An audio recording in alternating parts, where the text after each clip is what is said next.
Alors la dernière fois, on a essentiellement fait de la structure. Aujourd'hui, ça va être bien plus intéressant puisqu'on termine les tuyaux, on crée la zone d'interstice et on prépare la zone au gribbling. Donc bienvenue dans ce deuxième épisode de la construction de Mandalore en Lego.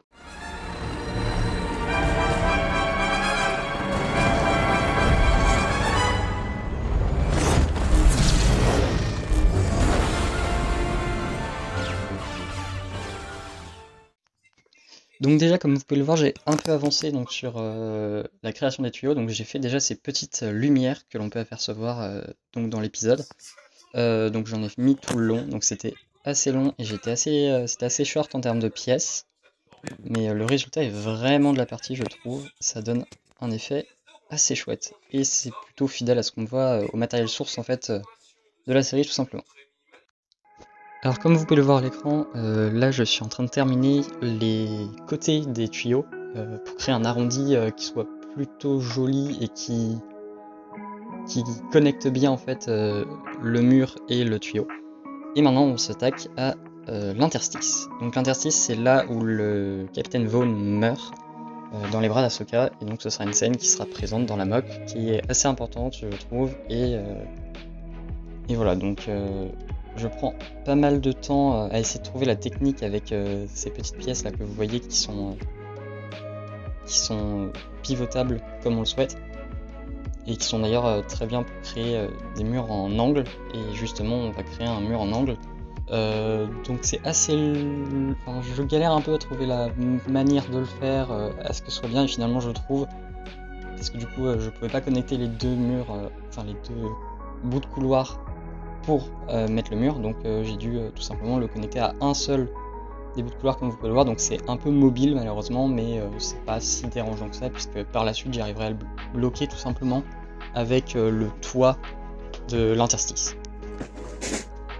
Alors là je vais poser le dessus du tuyau que j'ai construit en pièces. Donc c'est une sorte de panneau en fait de plate recouverte de tile 4x6 avec une partie de tenon. J'avais plusieurs possibilités pour cette partie-là du tuyau. Je pouvais soit laisser tout simplement le ne pas faire de toit en fait, ne pas le fermer comme ça et tout simplement mettre des plates dans le bon sens, mais j'ai préféré l'inverser comme ça pour que ça donne ce petit effet un peu plus fini je trouve. Donc c'est un peu gourmand en pièces mais c'est intéressant. Et là donc on termine, je renforce un peu la structure à nouveau et je rajoute en fait les mêmes panneaux du dessus des tuyaux dans tous les tuyaux. Donc là le premier, et je fais également le dessus de l'interstice qui lui est un peu plus surélevé que le reste, donc c'est assez compliqué à faire mine de rien, et il faut que je consolide bien le tout pour que ça pète pas ensuite pendant notamment la création du reste de la mock au-dessus qui se fera par la suite.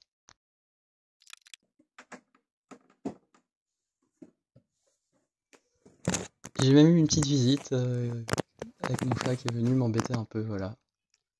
Donc c'était assez rigolo, ça m'a bien fait rire sur le moment. Bon, on reprend la construction maintenant, c'est reparti.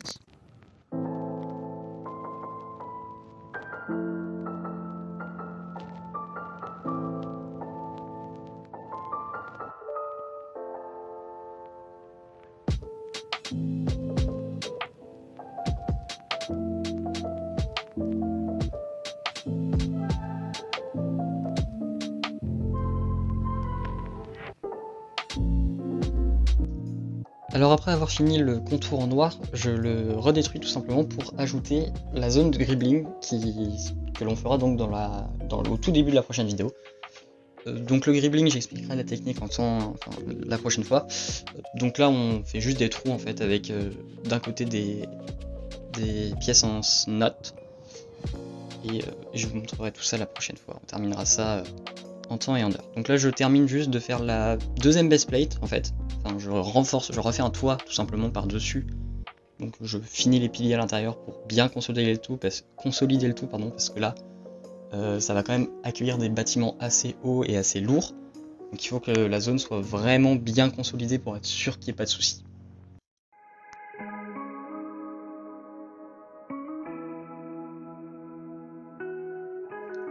Alors voilà le résultat pour aujourd'hui. Donc déjà vous pouvez le voir que je fais tomber une plate, et c'est pas pour rien que je l'ai pas fixée, celle-là vous verrez dans le prochain épisode justement, ça nous servira pour la zone de Gribbling.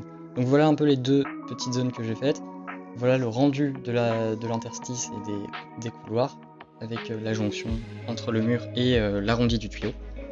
Je trouve que le résultat est vraiment de la partie pour le coup, j'ai vraiment bien potassé le sujet je trouve, et notamment là les détails sur les murs dans l'interstice sont vraiment assez qualitatifs. J'aime beaucoup le rendu que ça donne en fait tout simplement, et ça donne vraiment un effet final qui fait assez clean je trouve.